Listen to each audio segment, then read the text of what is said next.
सत्ता की लालसा सबके हृदय को घेरे रहती है। प्रत्येक व्यक्ति अपना एक राष्ट्र निर्मित करने का प्रयत्न अवश्य करता है। फिर वो राष्ट्र कुरु राष्ट्र की भांति बहुत बड़ा हो या फिर अपने परिवार तक सीमित हो, वो सत्ता प्राप्त करने का प्रयास अवश्य करता है। किंतु सत्ता का वास्तविक रूप क्या है? क्या हमने कभी विचार किया है? एक मनुष्य जितने अधिक लोगों के जीवन को प्रभावित कर सके, जितने अधिक लोगों के जीवन की स्वतंत्रता पर अंकुश रख सके, उतनी ही अधिक सत्ता का अनुभव करता है वो। सत्ता का वास्तविक रूप ही है अन्य के जीवन पर स्वयं का प्रभाव। किंतु क्या वास्तविक प्रभाव प्रेम, दया, करुणा और धर्म से निर्मित नहीं होता? जब भी मनुष्य कठोरता और अधर्म से सत्ता प्राप्त करने का प्रयत्न करता है, तब वो दूसरों के हृदय में विरोध अथवा विद्रोह को जन्म देता है। और परिणाम कुछ इस प्रकार। हां, कुछ समय के लिए वो स्वयं को प्रभावी और शक्तिशाली अवश्य पाता है, किंतु वो वास्तविक सत्ता नहीं। यही कारण है कि भृगु और वशिष्ठ जैसे ऋषियों की आज भी पूजा की जाती है, रावण और हिरण्यकशिपु की नहीं। इस पर तो आप विचार अवश्य करें। सत्य कहा ना?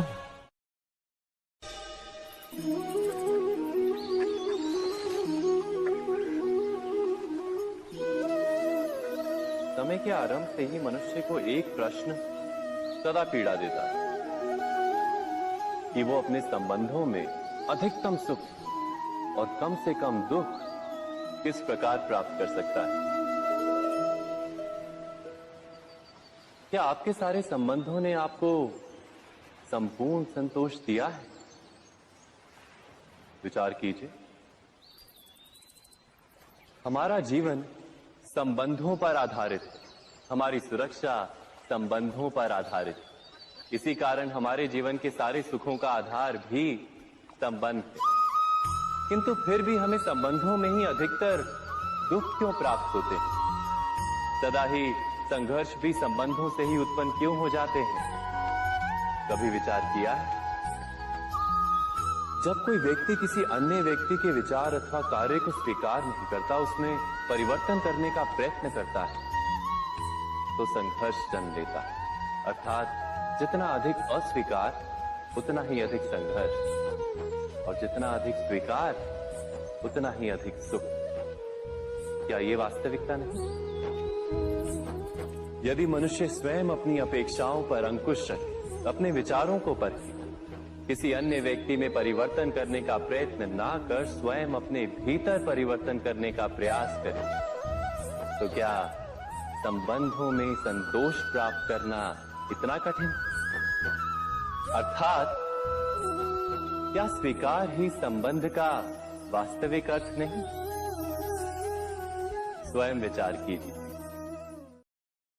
दो व्यक्ति जब निकट आते हैं तो एक दूसरे के लिए सीमाएं और मर्यादाएं निर्मित करने का प्रयत्न अवश्य करते हैं। हम यदि सारे संबंधों पर विचार करें तो देखेंगे कि इन सारे संबंधों का आधार यही सीमाएं हैं जो हम दूसरों के लिए निर्मित करते हैं। और यदि अनजाने में भी कोई अन्य व्यक्ति इन सीमाओं को तोड़ता है तो उसी क्षण हमारा हृदय क्रोध से भर जाता है। इन सीमाओं का वास्तविक रूप क्या है? क्या हमने कभी विचार किया? सीमाओं के द्वारा हम दूसरे व्यक्ति को निर्णय करने की अनुमति नहीं देते, अपना निर्णय उस व्यक्ति पर थोपते, अर्थात किसी की स्वतंत्रता का अस्वीकार करते हैं हम। और जब स्वतंत्रता का अस्वीकार किया जाता है तो उसका हृदय दुख से भर जाता है, और जब वो सीमाओं को तोड़ता है तो हमारा हृदय क्रोध से भर जाता है। क्या ऐसा नहीं होता?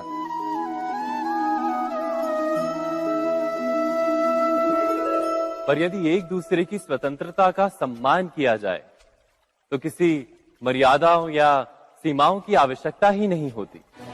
अर्थात जिस प्रकार स्वीकार किसी संबंध का देह है, क्या वैसे ही स्वतंत्रता किसी संबंध की आत्मा नहीं? स्वयं विचार कीजिए।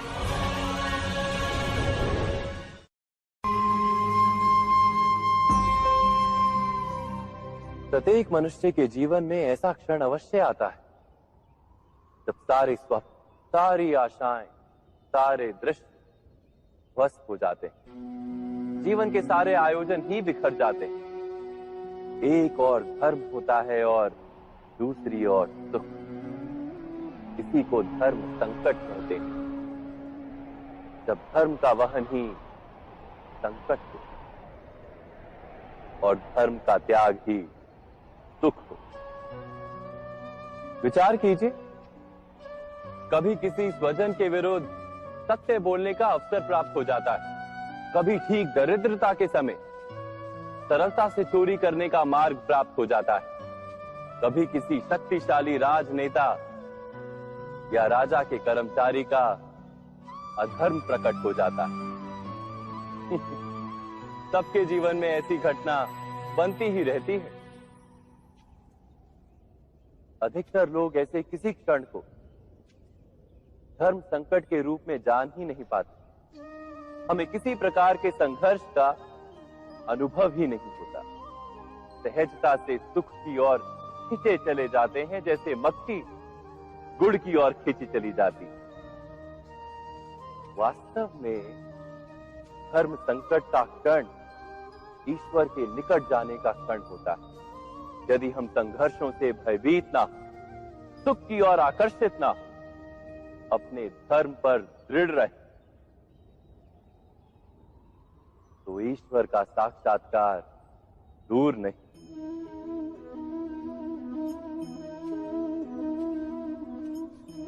पवन से युद्ध करने वाला पत्ता यदि पेड़ से गिरता है तो भी आकाश की ओर उठता है। पवन से झुकने वाली घास वहीं भूमि पर रह जाती है। अर्थात धर्म संकट से यदि हम संकट को ही टाल दें तो सुख तो मिलता है, जीवन बढ़ता है, किंतु क्या चरित्र नहीं टूटता? क्या आत्मा दरिद्र नहीं हो जाती? क्या ईश्वर से अंतर नहीं हो जाता?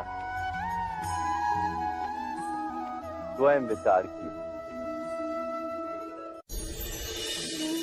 जब भी किसी की आशा और इच्छा भंग होती है तो उसका हृदय क्रोध से भर जाता है। जिस व्यक्ति को वो अपना अपराधी समझता है उसे दंड देने का प्रयत्न करता है। पर क्या हमारी इच्छा या आशा का भंग होना क्या सदा ही किसी का अपराध होता है? इच्छाओं के अपूर्ण रहने के तो कई कारण हो सकते हैं। कुछ तो संजोग के कारण अधूरी रह जाती हैं और कुछ नियति के कारण। और कभी कभी इच्छाओं का स्वरूप ही ऐसा होता है कि वो पूर्ण नहीं हो पाते। बिना परिस्थिति पर विचार किए किसी को अपराधी मान लेना न्याय नहीं, प्रतिशोध है।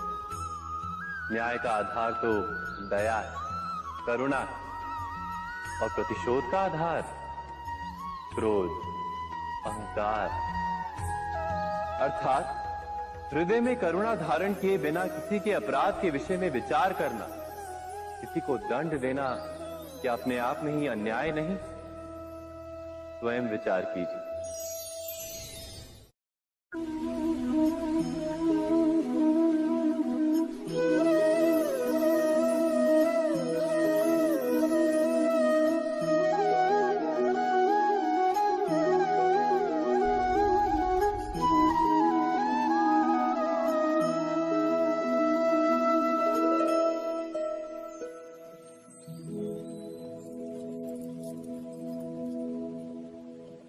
भविष्य के आधार पर सब आज का निर्णय लेना चाहते हैं। भविष्य में सुख मिले, भविष्य सुरक्षित हो, ऐसे निर्णय आज लेने का प्रयत्न रहता है सबका। आप अपने जीवन को देखिए, क्या आपके अधिकतर निर्णय के पीछे भविष्य का विचार नहीं होता? और हो भी क्यों ना। अपने जीवन को सरल और सुखमय बनाने का प्रयत्न करने का अधिकार सबका है। पर भविष्य तो कोई नहीं जानता, केवल कल्पना ही की जा सकती है। तो जीवन के सारे महत्वपूर्ण निर्णय कल्पनाओं के आधार पर ही करते हैं हम। क्या निर्णय करने का कोई तीसरा मार्ग हो सकता है? विचार कीजिए। सारे सुखों का आधार धर्म है और वो धर्म मनुष्य के हृदय में बसता है। तो प्रत्येक निर्णय से पूर्व स्वयं अपने हृदय से ये प्रश्न अवश्य पूछ लेना कि ये निर्णय स्वार्थ से जन्मा है या धर्म से। क्या इतना पर्याप्त नहीं? भविष्य के बदले धर्म का विचार करने से क्या भविष्य अधिक सुखपूर्ण नहीं होगा? स्वयं विचार कीजिए।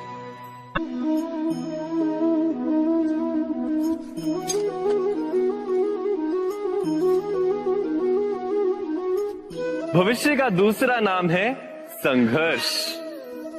हृदय में आज इच्छा होती है और यदि पूर्ण नहीं हो पाती तो हृदय भविष्य की योजना बनाता है।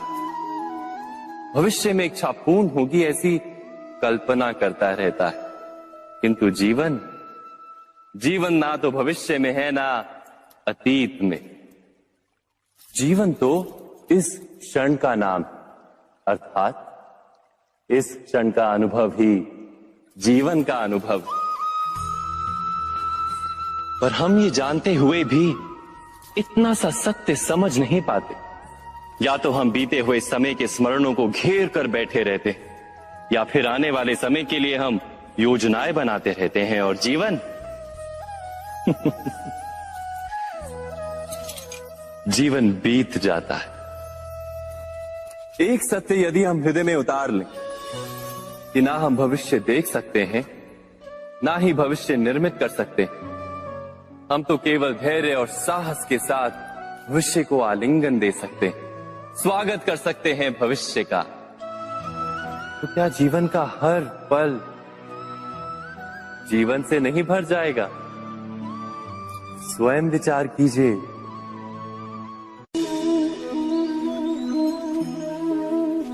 सबके जीवन में ऐसा प्रसंग अवश्य आता है कि सत्य कहने का निश्चय होता है हृदय में, किंतु मुख से सत्य निकल नहीं पाते। कोई भय मन को घेर लेता है। किसी घटना अथवा प्रसंग के बारे में बात करना, या फिर स्वयं से कोई भूल हो जाए उसके बारे में कुछ बोलना, क्या ये सत्य है? नहीं, ये तो केवल तथ्य है। अर्थात जैसा हुआ था वैसा केवल बोल देना सामान्य सी बात। किंतु कभी कभी उस तथ्य को बोलते हुए भी भय लगता है। कदाचित किसी दूसरे की भावनाओं का विचार आता है मन, दूसरे को दुख होगा ये भय भी शब्दों को रोकता है। तो ये सत्य क्या है? क्या हमने कभी विचार किया है? जब भय रहते हुए भी कोई तथ्य बोलता है तो वो सत्य कहलाता है। वास्तव में सत्य कुछ और नहीं, केवल निर्भयता का दूसरा नाम है। और निर्भय होने का कोई समय नहीं होता, क्योंकि निर्भयता आत्मा का स्वभाव है। अर्थात क्या प्रत्येक क्षण सत्य बोलने का क्षण नहीं होता?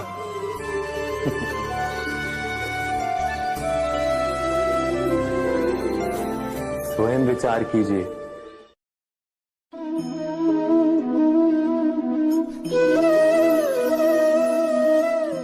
परंपरा में धर्म बसता है और परंपराएं ही धर्म को संभालने का कार्य करती हैं, ये सत्य है। पर क्या केवल परंपरा ही धर्म है? विचार कीजिए। सत्य तो यह है कि जिस प्रकार पाषाण में शिल्प होता है, उसी प्रकार परंपरा में धर्म होता है। इस पत्थर में शिल्प है, ये पत्थर शिल्प नहीं। शिल्प को उजागर करने के लिए उसे तोड़ना पड़ता है, अनावश्यक भागों को दूर करना पड़ता है। ठीक उसी प्रकार परंपराओं में धर्म ढूंढना पड़ता है। जिस प्रकार इंद्र पूजा की परंपरा को तोड़कर गोवर्धन पूजा का धर्म ना ढूंढा जाता, तो यादवों को उनकी मुक्ति का मार्ग नहीं मिल पाता। अर्थात परंपरा को पूर्णता छोड़ देने वाला धर्म से वंचित रह जाता है, और परंपरा का अंध अनुकरण करने वाला भी धर्म को प्राप्त नहीं कर पाता। कहते हैं हंस के पास नीर क्षीर विवेक होता है। दूध में मिले पानी को छोड़कर केवल दूध ही ग्रहण करता है। तो क्या सच्चा धर्म प्राप्त करने के लिए हृदय में ज्ञान से जन्मा विवेक आवश्यक है? और ऐसे विवेक के बिना जिसे धर्म मान भी लिया जाए, जो वास्तव में धर्म ना भी हो, ऐसा भी तो हो सकता है।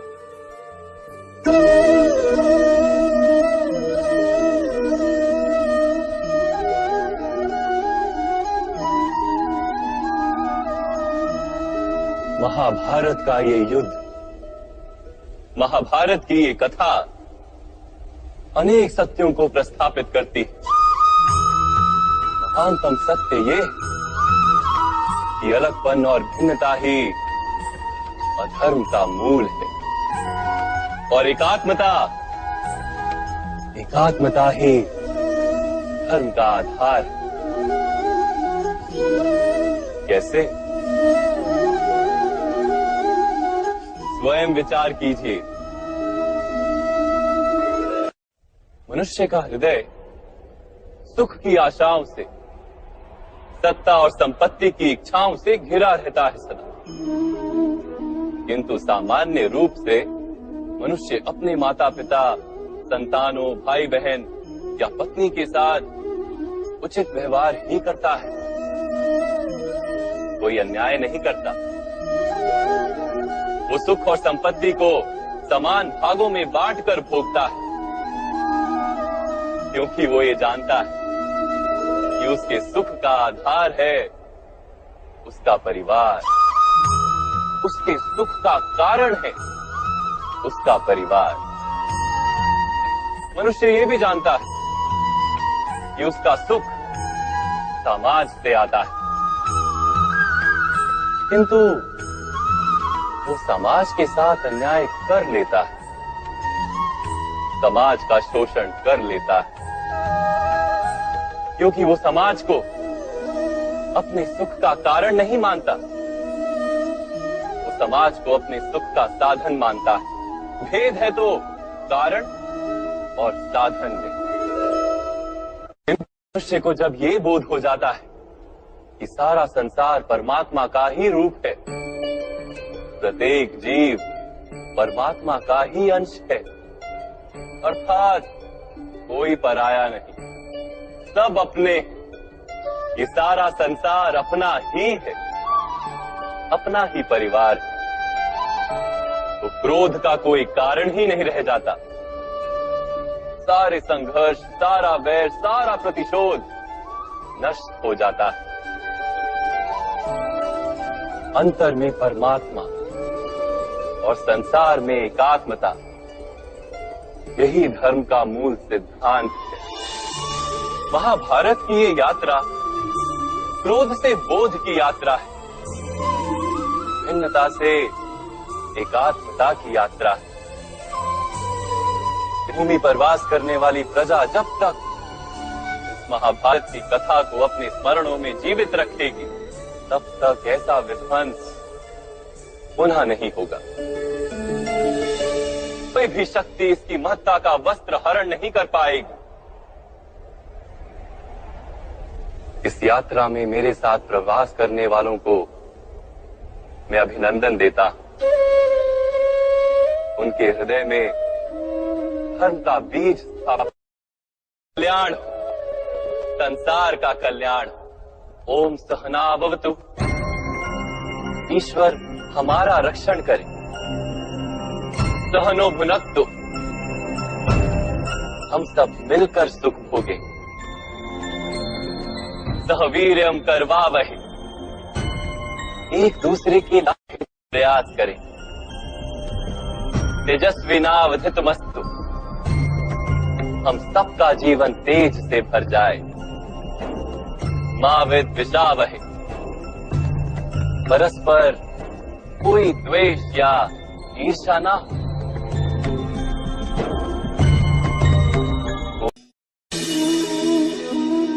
मनुष्य के हृदय में भय का साम्राज्य रहता है सदा। कभी संपत्ति के नाश का भय, कभी अपमान का भय, कभी अपनों से छूट जाने का भय। इसीलिए भय का होना सबको स्वाभाविक ही लगता है। क्या कभी विचार किया है, जो स्थिति अथवा वस्तु भय को जन्म देती है, क्या वहीं से वास्तव में दुख आता है? नहीं, ऐसा तो कोई नियम नहीं। और सबका अनुभव तो ये बताता है कि भय धारण करने से भविष्य के दुख का निवारण नहीं होता। भय केवल आने वाले दुख की कल्पना मात्र ही है। वास्तविकता से इसका कोई संबंध नहीं है। तो क्या ये जानते हुए भी कि भय कुछ और नहीं, केवल कल्पना मात्र ही है, इससे मुक्त होकर निर्भय बन पाना क्या बहुत कठिन है? अवश्य विचार कीजिएगा।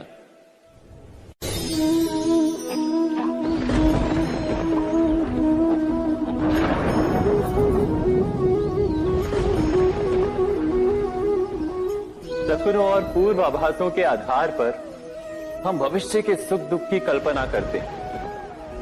भविष्य के दुख का कारण दूर करने के लिए हम आज योजना बनाते हैं। किंतु कल के संकट को आज निर्मूल करने से हमें लाभ मिलता है या हानि पहुंचती है, ये प्रश्न हम कभी नहीं करते। सत्य तो ये है कि संकट और उसका निवारण साथ जनते हैं, व्यक्ति के लिए भी और सृष्टि के लिए भी। नहीं, आप अपने भूतकाल का स्मरण कीजिए, इतिहास को देखिए।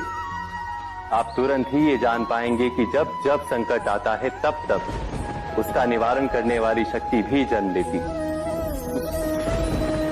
यही तो जगत का चलन है।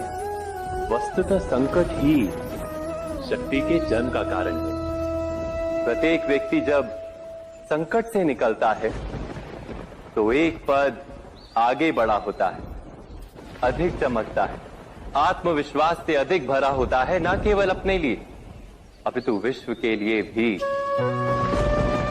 क्या ये सत्य नहीं? वास्तव में संकट का जन्म है एक अवसर का जन्म, अपने आप को बदलने का अवसर, अपने विचारों को ऊंचाई पर करने का अवसर, अपनी आत्मा को बलवान और ज्ञान मंडित बनाने का अवसर। जो ये कर पाता है उसे कोई संकट नहीं होता, किंतु जो ये नहीं कर पाता वो तो स्वयं एक संकट है विश्व के लिए। विचार कीजिए।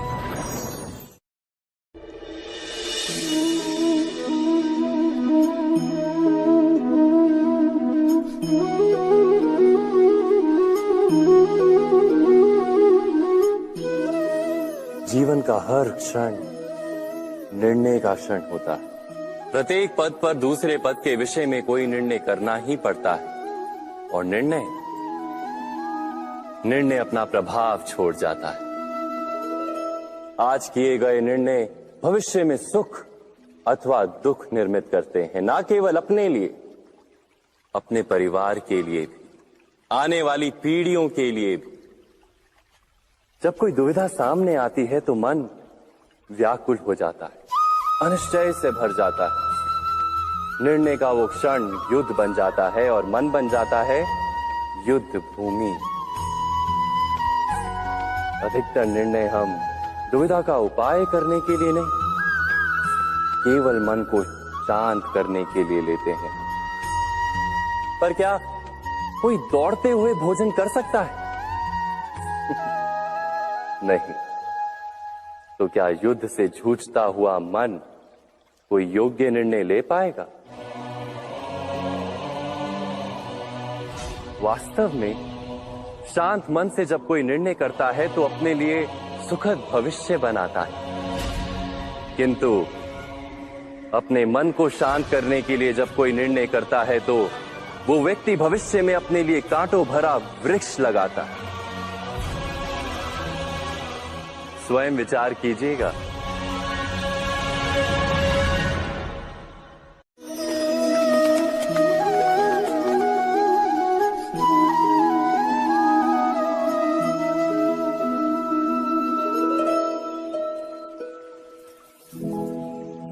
निर्णय के क्षण में हम सदा ही किसी अन्य के सुझाव, सूचना, मंत्रणा या परामर्श को आधार बनाते हैं और हमारे भविष्य का आधार हमारे आज लिए गए निर्णय के ऊपर होता है।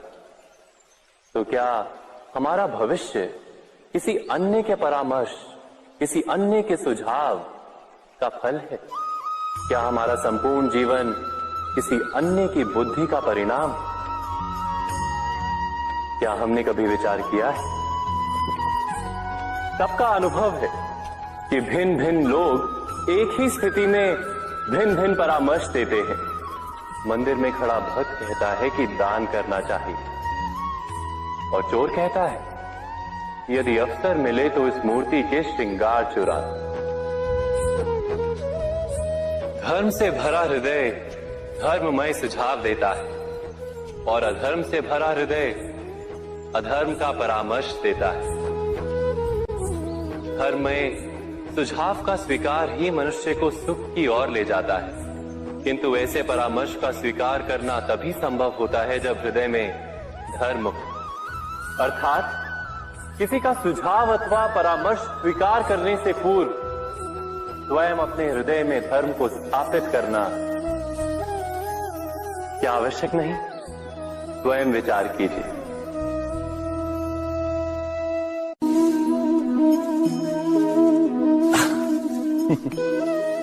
मनुष्य के सारे संबंधों का आधार है अपेक्षा।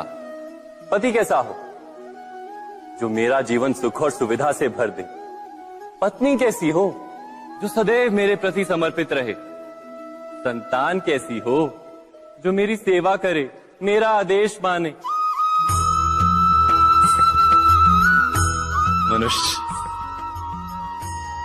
मनुष्य उसी को प्रेम भी कर पाता है जो उसकी अपेक्षा पूर्ण करता है, और अपेक्षा की तो नियति है भंग होना। कैसे? क्योंकि अपेक्षा मनुष्य के मस्तिष्क में जन्म लेती है। कोई अन्य व्यक्ति उसकी अपेक्षाओं के बारे में जान ही नहीं पाता। पूर्ण करने की प्रामाणिक इच्छा हो तब भी कोई मनुष्य किसी की अपेक्षाओं को पूर्ण नहीं कर पाता, और वहां से जन्म लेता है संघर्ष। सारे संबंध संघर्ष में परिवर्तित हो जाते, पर मनुष्य अपेक्षा को संबंध का आधार ना बनाए और स्वीकार करे केवल संबंध का आधार, तो क्या ये जीवन स्वयमेव सुख और शांति से नहीं भर जाएगा? स्वयं विचार कीजिएगा।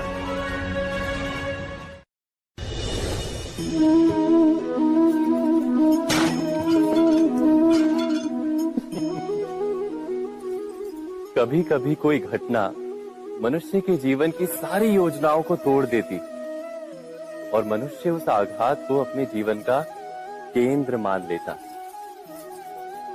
पर क्या भविष्य मनुष्य की योजनाओं के आधार पर निर्मित होते हैं? नहीं। जिस प्रकार किसी ऊंचे पर्वत पर सर्वप्रथम चढ़ने वाला उस पर्वत की तलाई में बैठकर जो योजना बनाता है, क्या वही योजना उसे उस पर्वत की चोटी तक पहुंचाती है?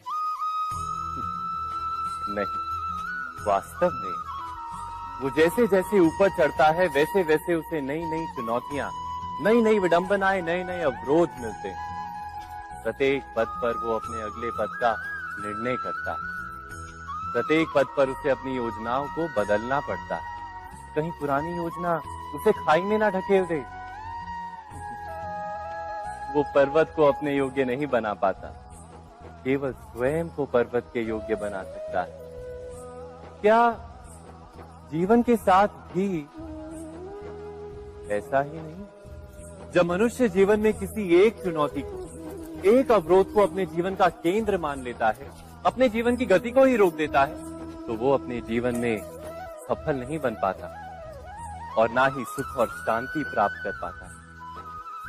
अर्थात जीवन को अपने योग्य बनाने के बदले स्वयं अपने को जीवन के योग्य बनाना ही सफलता और सुख का एकमात्र मार्ग नहीं। स्वयं विचार कीजिए।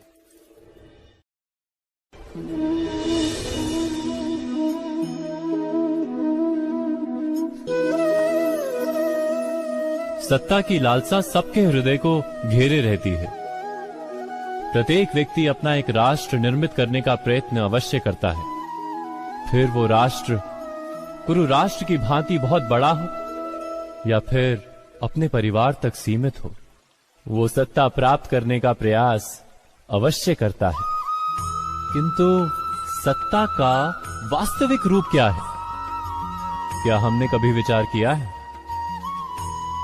एक मनुष्य जितने अधिक लोगों के जीवन को प्रभावित कर सके, जितने अधिक लोगों के जीवन की स्वतंत्रता पर अंकुश रख सके, उतनी ही अधिक सत्ता का अनुभव करता है वो। सत्ता का वास्तविक रूप ही है अन्य के जीवन पर स्वयं का प्रभाव। किंतु क्या वास्तविक प्रभाव प्रेम, दया, करुणा और धर्म से निर्मित नहीं होता? जब भी मनुष्य कठोरता और अधर्म से सत्ता प्राप्त करने का प्रयत्न करता है, तब वो दूसरों के हृदय में विरोध अथवा विद्रोह को जन्म देता है। और परिणाम कुछ इस प्रकार। हाँ, कुछ समय के लिए वो स्वयं को प्रभावी और शक्तिशाली अवश्य पाता है, किंतु वो वास्तविक सत्ता नहीं।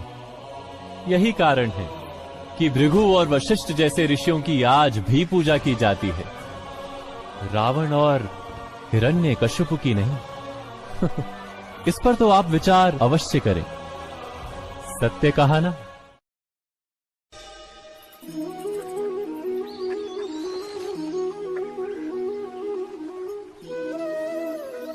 समय के आरंभ से ही मनुष्य को एक प्रश्न सदा पीड़ा देता है कि वो अपने संबंधों में अधिकतम सुख और कम से कम दुख किस प्रकार प्राप्त कर सकता है।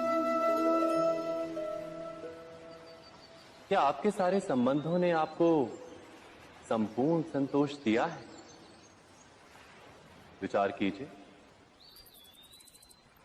हमारा जीवन संबंधों पर आधारित है। हमारी सुरक्षा संबंधों पर आधारित है। इसी कारण हमारे जीवन के सारे सुखों का आधार भी संबंध है। किंतु फिर भी हमें संबंधों में ही अधिकतर दुख क्यों प्राप्त होते हैं? सदा ही संघर्ष भी संबंधों से ही उत्पन्न क्यों हो जाते हैं? कभी विचार किया है? जब कोई व्यक्ति किसी अन्य व्यक्ति के विचार अथवा कार्य को स्वीकार नहीं करता, उसमें परिवर्तन करने का प्रयत्न करता है, तो संघर्ष जन्म लेता है। अर्थात जितना अधिक अस्वीकार उतना ही अधिक संघर्ष, और जितना अधिक स्वीकार उतना ही अधिक सुख। क्या ये वास्तविकता नहीं? यदि मनुष्य स्वयं अपनी अपेक्षाओं पर अंकुश रखे, अपने विचारों को परखे, किसी अन्य व्यक्ति में परिवर्तन करने का प्रयत्न ना कर स्वयं अपने भीतर परिवर्तन करने का प्रयास करे, तो क्या संबंधों में संतोष प्राप्त करना इतना कठिन? अर्थात क्या स्वीकार ही संबंध का वास्तविक अर्थ नहीं? स्वयं विचार कीजिए। दो व्यक्ति जब निकट आते हैं तो एक दूसरे के लिए सीमाएं और मर्यादाएं निर्मित करने का प्रयत्न अवश्य करते हैं। हम यदि सारे संबंधों पर विचार करें तो देखेंगे इन सारे संबंधों का आधार यही सीमाएं हैं जो हम दूसरों के लिए निर्मित करते हैं। और यदि अनजाने में भी कोई अन्य व्यक्ति इन सीमाओं को तोड़ता है तो उसी क्षण हमारा हृदय क्रोध से भर जाता है। इन सीमाओं का वास्तविक रूप क्या है? क्या हमने कभी विचार किया? सीमाओं के द्वारा हम दूसरे व्यक्ति को निर्णय करने की अनुमति नहीं देते, अपना निर्णय उस व्यक्ति पर थोपते हैं, अर्थात किसी की स्वतंत्रता का अस्वीकार करते हैं हम। और जब स्वतंत्रता का अस्वीकार किया जाता है तो उसका हृदय दुख से भर जाता है, और जब वो सीमाओं को तोड़ता है तो हमारा हृदय क्रोध से भर जाता है। क्या ऐसा नहीं होता?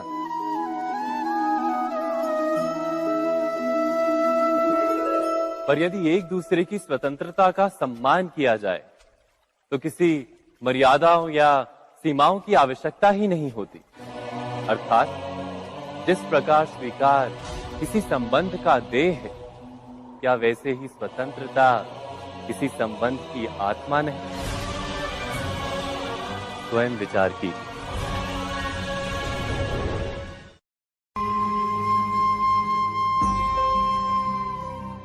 प्रत्येक मनुष्य के जीवन में ऐसा क्षण अवश्य आता है जब सारे स्वप्न, सारी आशाएं, सारे दृश्य ध्वस्त हो जाते हैं। जीवन के सारे आयोजन ही बिखर जाते हैं। एक और धर्म होता है और दूसरी ओर सुख। इसी को धर्म संकट कहते हैं। जब धर्म का वहन ही संकट हो और धर्म का त्याग ही सुख हो। विचार कीजिए, कभी किसी स्वजन के विरुद्ध सत्य बोलने का अवसर प्राप्त हो जाता है, कभी ठीक दरिद्रता के समय सरलता से चोरी करने का मार्ग प्राप्त हो जाता है, कभी किसी शक्तिशाली राजनेता या राजा के कर्मचारी का अधर्म प्रकट हो जाता है। सबके जीवन में ऐसी घटना बनती ही रहती है। अधिकतर लोग ऐसे किसी क्षण को धर्म संकट के रूप में जान ही नहीं पाते। हमें किसी प्रकार के संघर्ष का अनुभव ही नहीं होता। सहजता से सुख की ओर खींचे चले जाते हैं, जैसे मक्खी गुड़ की ओर खींची चली जाती। वास्तव में धर्म संकट का क्षण ईश्वर के निकट जाने का क्षण होता है।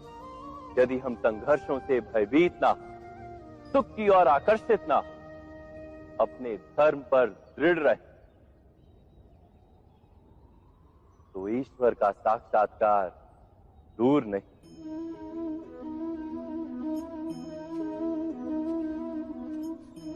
पवन से युद्ध करने वाला पत्ता यदि पेड़ से गिरता है तो भी आकाश की ओर उठता है। पवन से झुकने वाली घास वहीं भूमि पर रह जाती। अर्थात धर्म संकट से यदि हम संकट को ही टाल दें तो सुख तो मिलता है, जीवन बढ़ता है, किंतु क्या चरित्र नहीं टूटता? क्या आत्मा दरिद्र नहीं हो जाती? क्या ईश्वर से अंतर नहीं हो जाता? स्वयं विचार कीजिए। जब भी किसी की आशा और इच्छा भंग होती है तो उसका हृदय क्रोध से भर जाता है। जिस व्यक्ति को वो अपना अपराधी समझता है उसे दंड देने का प्रयत्न करता है। पर क्या हमारी इच्छा या आशा का भंग होना क्या सदा ही किसी का अपराध होता है? इच्छाओं के अपूर्ण रहने के तो कई कारण हो सकते हैं। कुछ तो संजोग के कारण अधूरी रह जाती हैं और कुछ नियति के कारण। और कभी कभी इच्छाओं का स्वरूप ही ऐसा होता है कि वो पूर्ण नहीं हो पाती। बिना परिस्थिति पर विचार किए किसी को अपराधी मान लेना न्याय नहीं, प्रतिशोध है। न्याय का आधार तो दया है, करुणा है, और प्रतिशोध का आधार क्रोध, अहंकार। अर्थात हृदय में करुणा धारण किए बिना किसी के अपराध के विषय में विचार करना, किसी को दंड देना क्या अपने आप में ही अन्याय नहीं? स्वयं विचार कीजिए।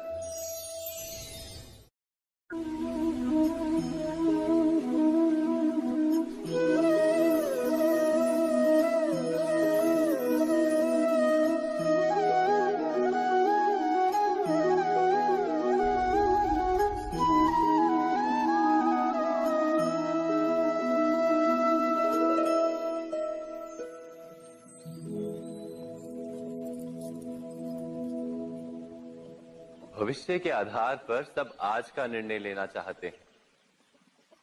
भविष्य में सुख मिले, भविष्य सुरक्षित हो, ऐसे निर्णय आज लेने का प्रयत्न रहता है सबका।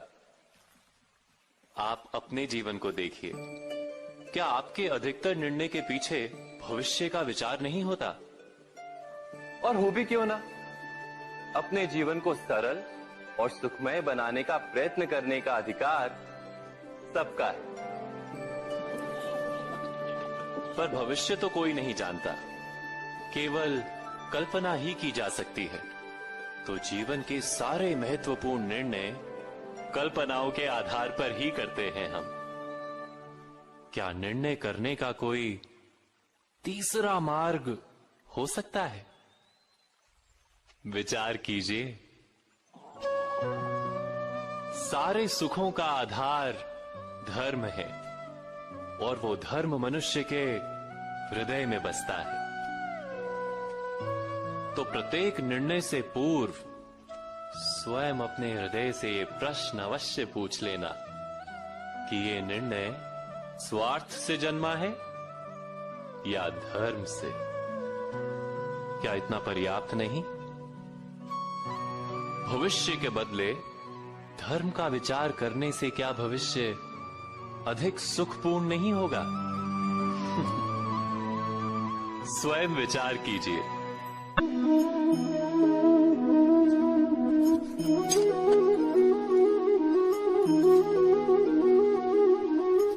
भविष्य का दूसरा नाम है संघर्ष।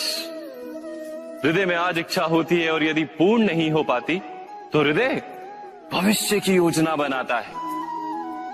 भविष्य में इच्छा पूर्ण होगी ऐसी कल्पना करता रहता है, किंतु जीवन ना तो भविष्य में है ना अतीत में।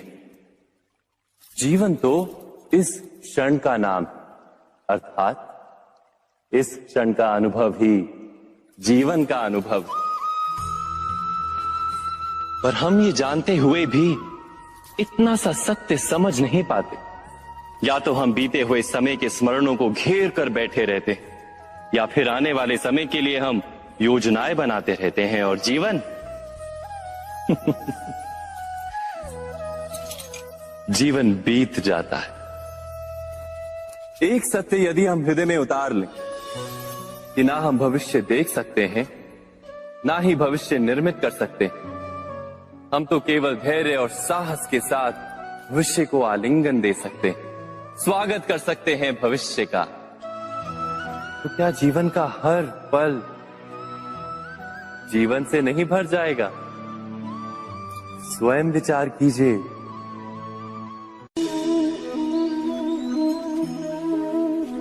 सबके जीवन में ऐसा प्रसंग अवश्य आता है कि सत्य कहने का निश्चय होता है हृदय में, किंतु मुख से सत्य निकल नहीं पाता। कोई भय मन को घेर लेता है। किसी घटना अथवा प्रसंग के बारे में बात करना, या फिर स्वयं से कोई भूल हो जाए उसके बारे में कुछ बोलना, क्या ये सत्य है? नहीं, ये तो केवल तथ्य है। अर्थात जैसा हुआ था वैसा केवल बोल देना सामान्य सी बात है। किंतु कभी कभी उस तथ्य को बोलते हुए भी भय लगता है। कदाचित किसी दूसरे की भावनाओं का विचार आता है मन, दूसरे को दुख होगा ये भय भी शब्दों को रोकता है। तो ये सत्य क्या है? क्या हमने कभी विचार किया है? जब भय रहते हुए भी कोई तथ्य बोलता है तो वो सत्य कहलाता है। वास्तव में सत्य कुछ और नहीं, केवल निर्भयता का दूसरा नाम है। और निर्भय होने का कोई समय नहीं होता, क्योंकि निर्भयता आत्मा का स्वभाव है। अर्थात क्या प्रत्येक क्षण सत्य बोलने का क्षण नहीं होता?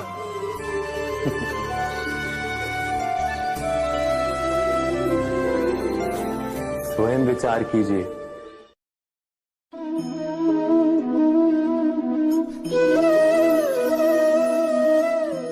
परंपरा में धर्म बसता है और परंपराएं ही धर्म को संभालने का कार्य करती हैं, ये सत्य है। पर क्या केवल परंपरा ही धर्म है? विचार कीजिए। सत्य तो यह है कि जिस प्रकार पाषाण में शिल्प होता है, उसी प्रकार परंपरा में धर्म होता है। इस पत्थर में शिल्प है, ये पत्थर शिल्प नहीं। शिल्प को उजागर करने के लिए उसे तोड़ना पड़ता है, अनावश्यक भागों को दूर करना पड़ता है। ठीक उसी प्रकार परंपराओं में धर्म ढूंढना पड़ता है। जिस प्रकार इंद्र पूजा की परंपरा को तोड़कर गोवर्धन पूजा का धर्म ना ढूंढा जाता, तो यादवों को उनकी मुक्ति का मार्ग नहीं मिल पाता।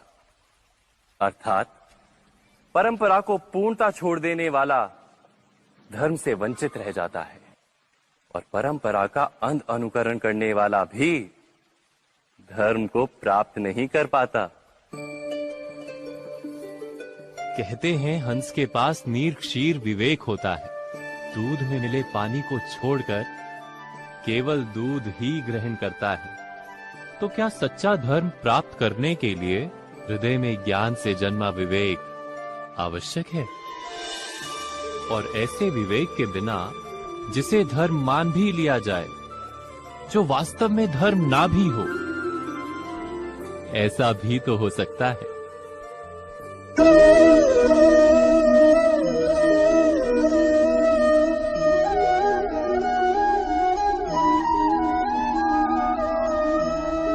महाभारत का ये युद्ध, महाभारत की ये कथा अनेक सत्यों को प्रस्थापित करती है।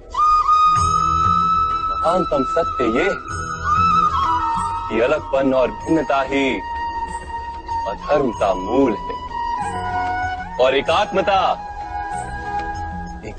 ही धर्म का आधार है। कैसे? स्वयं विचार कीजिए। मनुष्य का हृदय सुख की आशाओं से, सत्ता और संपत्ति की इच्छाओं से घिरा रहता है सदा। किंतु सामान्य रूप से मनुष्य अपने माता पिता, संतानों, भाई बहन या पत्नी के साथ उचित व्यवहार ही करता है, कोई अन्याय नहीं करता। वो सुख और संपत्ति को समान भागों में बांटकर भोगता है, क्योंकि वो ये जानता है कि उसके सुख का आधार है उसका परिवार, उसके सुख का कारण है उसका परिवार। मनुष्य ये भी जानता है कि उसका सुख समाज से आता है, किंतु वो समाज के साथ अन्याय कर लेता है, समाज का शोषण कर लेता है, क्योंकि वो समाज को अपने सुख का कारण नहीं मानता, वो समाज को अपने सुख का साधन मानता है। भेद है तो कारण और साधन में। मनुष्य को जब ये बोध हो जाता है कि सारा संसार परमात्मा का ही रूप है, प्रत्येक जीव परमात्मा का ही अंश है, अर्थात कोई पराया नहीं, सब अपने, ये सारा संसार अपना ही है, अपना ही परिवार है, तो क्रोध का कोई कारण ही नहीं रह जाता। सारे संघर्ष, सारा वैर, सारा प्रतिशोध नष्ट हो जाता है। अंतर में परमात्मा और संसार में एकात्मता, यही धर्म का मूल सिद्धांत है। महाभारत की ये यात्रा क्रोध से बोध की यात्रा है, भिन्नता से एकात्मता की यात्रा है।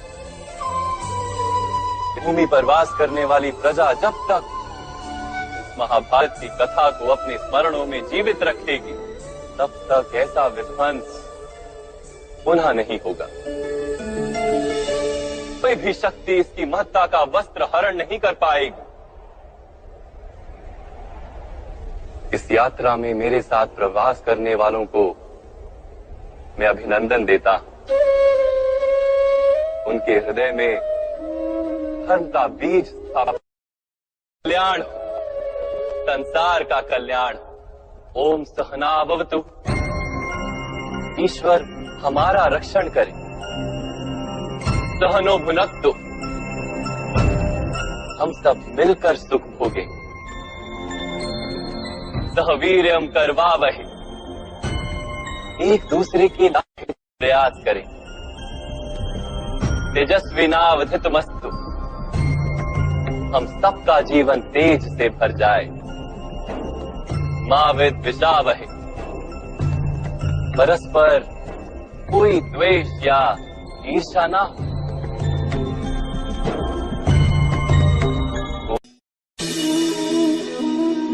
मनुष्य के हृदय में भय का साम्राज्य रहता है सदा। कभी संपत्ति के नाश का भय, कभी अपमान का भय, कभी अपनों से छूट जाने का भय।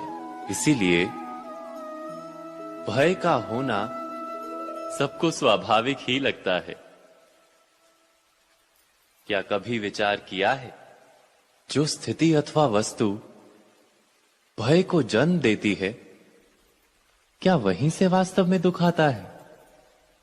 नहीं, ऐसा तो कोई नियम नहीं। और सबका अनुभव तो ये बताता है कि भय धारण करने से भविष्य के दुख का निवारण नहीं होता। भय केवल आने वाले दुख की कल्पना मात्र ही है। वास्तविकता से इसका कोई संबंध नहीं है। तो क्या ये जानते हुए भी कि भय कुछ और नहीं, केवल कल्पना मात्र ही है, इससे मुक्त होकर निर्भय बन पाना क्या बहुत कठिन है? अवश्य विचार कीजिएगा।